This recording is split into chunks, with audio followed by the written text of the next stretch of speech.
Your mom's gay.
Hey guys, so today I have a lot to cover and I don't know if I've given myself enough time to go through it all. So everything that I do go through and don't go through, I'm going to leave a link in the description to all the articles and stuff. So alright, let's get right into it. So, new Cold War update today. Xbox One, it was 11.5 gigabytes in size. Xbox Series X, it was 15 gigabytes. PlayStation 5 was 6.3, PlayStation 4 4.8, and PC was 5 gigabytes. So, in that update, in the patch notes here, they were just talking about how the season levels work and stuff, and saying how like they fixed how it displays in the top right corner. So, getting into the actual like update, the assault, so weapons, the assault rifles, the FFA1 has been nerfed. So, increased recoil, slightly reduced max damage by 3.5%. So that's from 28 to 27, so it's only like one difference. So it's not that bad. Reduced max damage range by 34%, so that's now from 38 meters to 25 meters. Submachine gun alpha, which I'm pretty sure is the MP5. Actually, yeah, it is the MP5. So reduced base effective damage range by 33%, 15.24 meters, 10.6, and then it just changed how the recoil works, so it doesn't change it at all in stats, but it just like it acts differently in game. And originally these were unintentionally reverted, but they have since been fixed. Tactical rifles, M16, reduced max damage.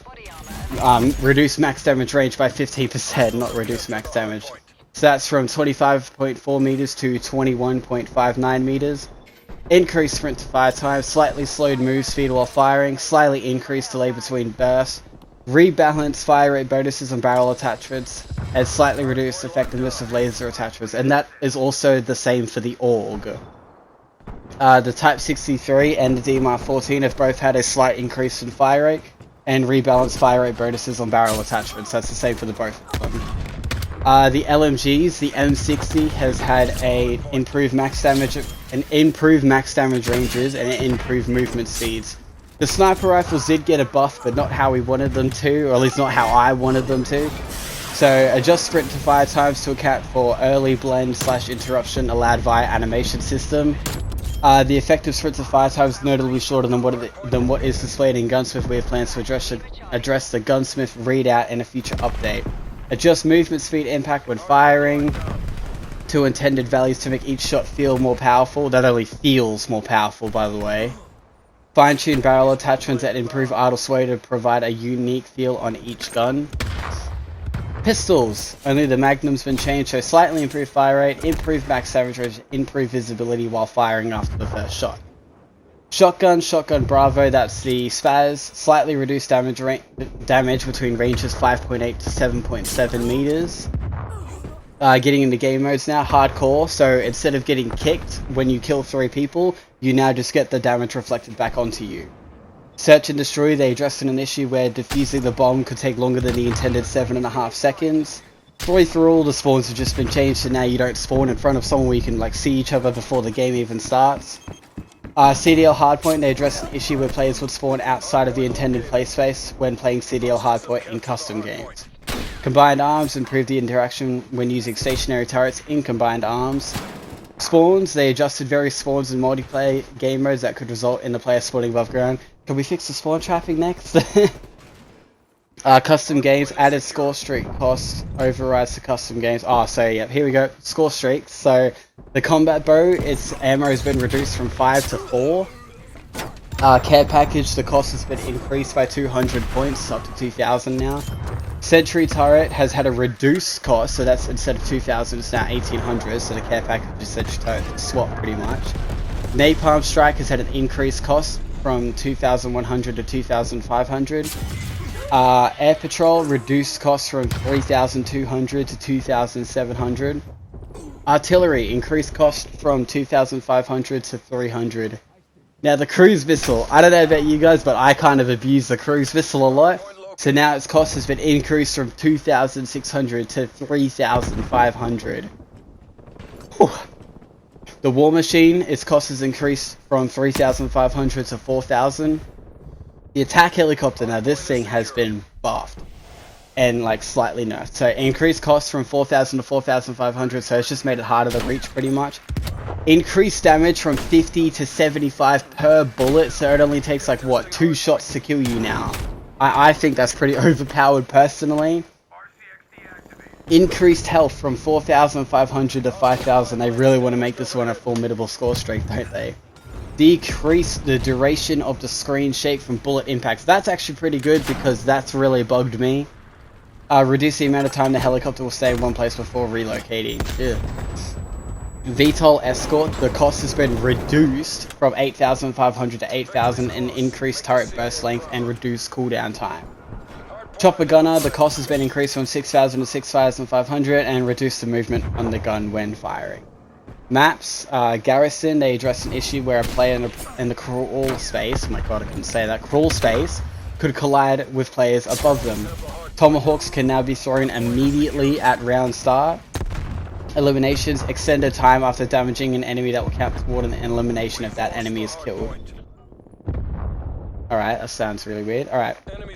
Finishing moves. Improve the ability to trigger a finishing move on misaligned surfaces, address an issue where players would end up in an unintended pose if they were down while being eliminated by finishing. And then they've just done some like general crash fixes that would occur in multiplayer. Like all the UI errors that everyone's been getting, they've tried their best to fix all that. And just like all the random crashes that would occur, they tried their best to fix all that as well.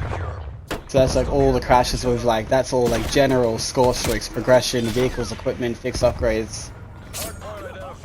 Kill cam, perks, all of it's been fixed. All the UI errors, here they are, progression. Address an issue where the Woods operator unlock challenge would not progress correctly if different weapons were used during a kill streak. Gunsmith addressed an issue where the player would lose functionality within the pause menu if the gunsmith menu remained open after the intro cutscene. Vehicles address an issue where operators are missing a pistol while riding as a passenger on vehicles when viewed in first person. Zombies now. So they've improved the general zombie pathing. Enemies will now use their out of bounds attacks against players in more unintended locations. Closed various exploitable locations where the player could leave the intended play space or just out of map glitches. They fixed a crash that could occur when perks did not properly match up with the player's operator perk skills. Fixed a crash that could occur when picking up perk cans and added various stability fixes. Bug fixes now. Perks addressed an issue that addressed an issue that allowed obtaining multiple versions of the same perk. Oh my god, I really struggled with that. Addressed an issue that prevented purchasing the elemental pop perk from one side of the machine. Field upgrades, they addressed an issue where the tier 3 Ether Shroud could occasionally place the player under the floor. Alright. Weapons, addressed an issue that prevented attachments from applying to certain weapons. I don't know how much time I have left. I don't have much time left. Alright, so I'm going to leave links to these down in the comments for you guys. there's also not just patch notes, but there's also a list of known issues like that the developers have made. So, anyway, I'm going to leave links for both of those down in the comments. Time to get onto the knife. So, I've been working on getting the Scald. I haven't done it yet. I'll go over how many camos I have left soon. It's not that bad of a weapon, to be honest. Like, I've rarely gone negative with this thing. I've always done pretty well with it. It's actually really fun to use. You just got to learn how to play right. If you were seeing my gameplay, you could see I was doing not that bad. So I have it level 31, so I can earn all the camos. I've gotten all the kill enemies of multiplayer, all the backstabber medals, all the execute finishing moves. I've got 20 of those left to do. 38 sliding kills. Oh my god, 35 and what, 19 left of those. So overall, I have 10 camos left to get, which I think isn't that bad. Anyway, thanks for watching, guys. Hope you enjoyed.